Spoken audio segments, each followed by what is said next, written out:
Hey friends, it's Poetic playing Breathedge. This is the review for the game I wish I had seen or heard before I bought it. I put about 70 hours into the game and played through it 2.5 times. And the reason I played through it 2.5 times is because my save files have corrupted on 3 separate occasions. So I had to replay hours of the game. Overall, I would say it's meh. It's okay. It's got gorgeous graphics, and it's got a really unique sense of humor. But the game has technical issues. The save corruption. If you're into trophies or achievements, the descriptions are just really vague and kind of confusing. This right here is at the end of the game. I'm getting jacked up here. I actually have to run to these light pulsing areas. Do you want the human race to die? Do you want to anyway, watch the universe slowly this is fade definitely away not with Subnautica in force, space. plus in the power of breath? It's kind of like a confused game where it seems to split genres halfway through the game. Connect me to them. Like the first, okay, so there's 6 chapters. Chapters 1 through 3 are sort of this open world crafting where you build bases, you go out, you scan modules and different objects in the environment, which adds them to your roster of things that you can create. Chapter 4 completely switches gears, and you're basically on this linear set of fetch quests that have some minor crafting elements to them, and it's really confusing. There's a lot of things the game doesn't explain, like you can only craft certain rooms and certain windows and certain airlocks on specific modules, and you kind of have to figure that out on your own. I played it without a guide, which I felt like for a survival game, you shouldn't have to have a guide. Like, the game should be able to explain itself well enough. But yeah, it's like chapter 1 through 3, you're collecting resources, and building, and scanning, and then in chapter 4 through 6, none of that matters anymore.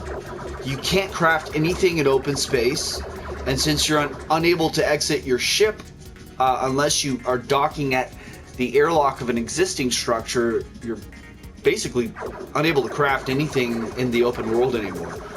I wish that the writers and developers had spent 40% less time trying to be clever and witty and funny, and spent that time instead developing the gameplay and fixing the technical issues with the game. There's a lot of missable trophies. Voyeur, the breathtaking, persistent cartographer, dodger, bandit, pollutionist, it goes on. And you have to, the descriptions are not really any help with most of those, so you have to go online and consult guides, and it's just kind of pulls you out of the immersion of the game. Also, the controller button choices are very odd. It feels like it was made by a PC player, and I know this is a PC port, so that actually makes sense. But the button choices are not intuitive for console players. Like, touchpad opens the save menu, but the options button opens your inventory, and I feel like those should be switched. There's no option to do that. To use or equip an item, like you see here, if I want to use this water right here, I press square, but to drop it is cross, which in most games you press cross to use an item.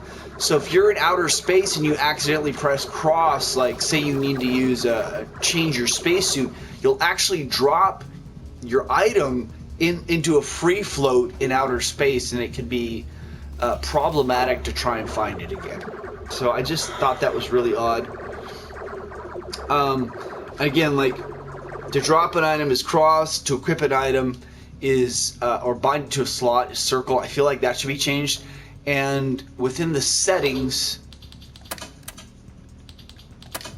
you have no option to change any of this. It's all pre-mapped, and there's no variation in that at all, which doesn't really work in your favor. Also, there's a couple of spots in the game, if you can see, where it says, you know, R3 to move up, jump. Again, it doesn't explain that, and there's one critical part in the game where you have to jump. I didn't even know I could jump till I went online, and yeah, saw some videos where people are like, oh no, you can jump, you just have to press R3. Yeah, the game isn't very well thought out on that end. Gorgeous graphics, great sense of humor, but when your file saves corrupt and you have these game mechanics that are not explained that prevent you from progressing, humor and gorgeous graphics don't really mean anything. So I would say buy it on sale. Overall, meh. It's not really Subnautica in space. Subnautica I felt was like a coherent whole all the way through the game. And of the recent survival games I've played recently, like Subnautica, Subnautica Below Zero, Stranded Deep, The Forest, and Breathedge, Subnautica hands down is the best of that group. This, on a scale of 1 to 10, I'd give it a 4. It's meh. It's there. There are better games out there, which is kind of sad. I really wanted to like this game. I really thought the humorous elements were really unique and funny in most cases. A little crude in some cases, but mostly pretty funny. It's definitely adult, darker humor. There's a lot of dead bodies, but people die in very comedic ways. But yeah, overall, meh, not such a great game, unfortunately. Hope this helps. I hope you guys can spend your money and your time on something that you really enjoy in 2021. Thanks for watching.